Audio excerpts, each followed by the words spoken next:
di tanah suci Mekah bersaksi lahir seorang insan mulia Muhammad namanya penuh kasih rahmat bagi semesta sejak kecil dijaga ilahi yatim piatu tapi tak sendiri amanah jujur tutur berseri Al-Amin julukan diberi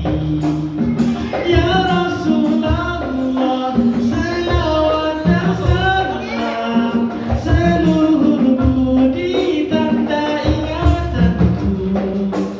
setulus hati baginda Rasul kekasih ilahi membawa sinar ke pelosok bumi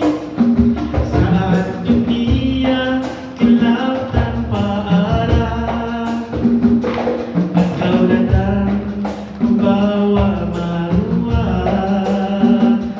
dengan kasih bukan pedang dengan sabar bukan dendam perjuangan dan pengorbananmu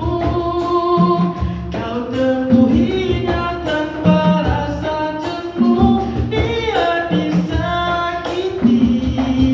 dan dicaci demi mentauhidkan ilahi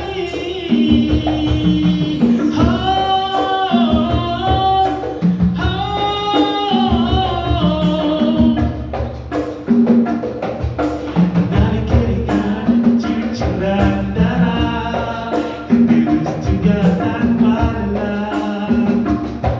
sifat sabarmu satu anugerah dan segala suratan nikmat selawat atas Rasul junjungan pemimpin umat jadi sanjungan rindunya kami tiada taruhan moga bertemu di syurga idaman Ya Rasulullah